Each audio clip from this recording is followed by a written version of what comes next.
Hello, Gemma here from GemMacrame, and today I'm here to show you how to make these absolutely beautiful macrame bauble ornaments. These are so easy to make and they only need one knot, so let's see what you need.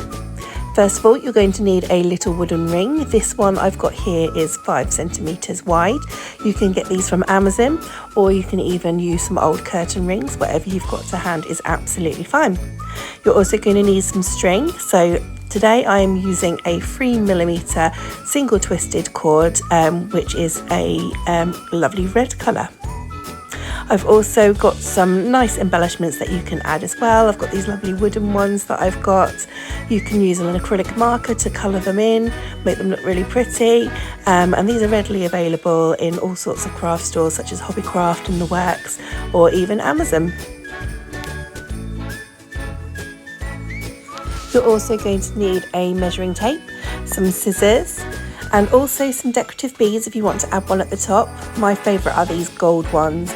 And make sure when you're looking for beads, you're looking for ones with large holes, so they've got enough space for your cords to fit through. You want the holes to be at least sort of 4mm wide, really. So let's get started. First job to do is to cut your cord, and you need one piece of cord that is 3 meters long. Fold it in half so you've got the two ends together, and then bring it up so that you can find the middle of your cord, and you're going to make a little loop just like this. You're going to place it over the top of your wooden ring, and then you're going to bring it round, so you're going through the ring and round the back, and then you open up the little loop part of your string and you pull the ends through.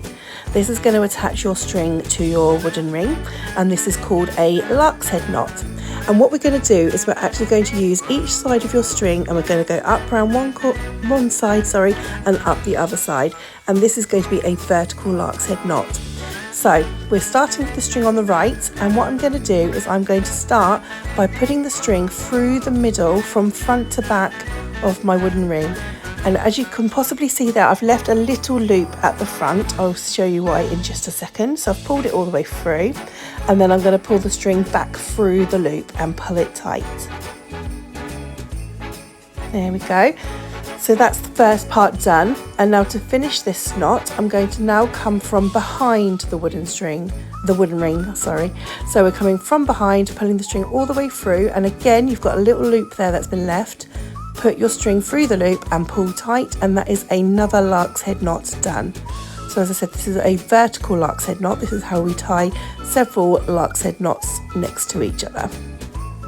Now at this point, it's totally up to you whether you want to carry on going up one side. I've decided to do one side, then one the other.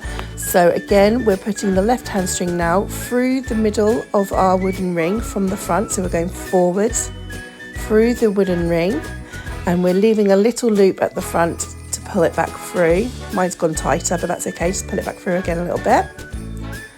And then we're going to put the string through that little loop.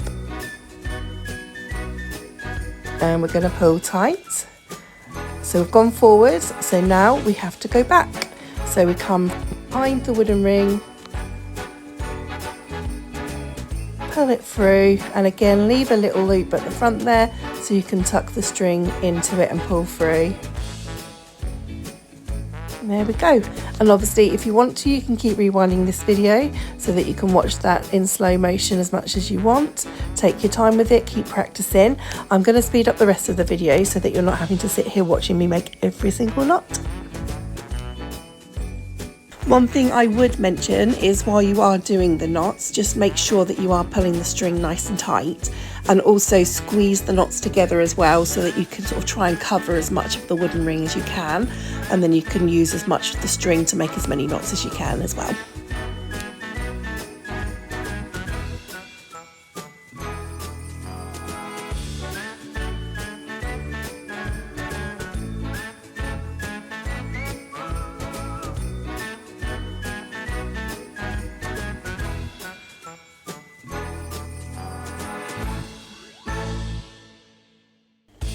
Okay, so I've got the ring pretty much covered, but there's still a little bit of a gap. So what I'm doing here is I'm just squeezing the strings around to make a bit more space so that I can do 2 last knots. and you want these 2 last knots to be the same way, so I'm doing mine both forward so that the strings end up at the very top of your bauble right next to each other. This will just make your life so much easier when it comes to popping on a bead.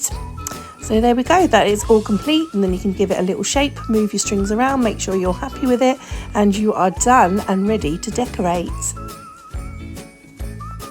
So I'm going to add a bead on, as I said. So I'm just about to measure the bead here so that you can see how big the bead is, so you know what to order when you want to order some pretty beads. I do get the majority of mine from Amazon, and as you can see, it's about 1 centimetre wide. And as I say, make sure you look for ones with large holes in the middle so that they will fit your string through. As you can see, my strings are 2 different lengths, so what I'm going to do first is I am going to just trim the ends, and then what you can do is you can wrap a little piece of masking tape around the end of your strings, and that will make life easier to get the bead on. But what I'm actually using is something called a beader tool. So this has got a long metal loop on it. You pop your bead on the loop, and then you put the strings through the loop, as so. And then you can pull the bead up and it will pop the bead onto your string for you. It is a fantastic tool and it changed my life, to be honest. It's probably one of my favourite tools I've ever used in terms of macrame. So there we go, the bead is on. So now you can just choose what length you want your string to be and just tie a simple knot at the top there. And there we go, and then that is done. Trim your strings off and you can finish here if you want to.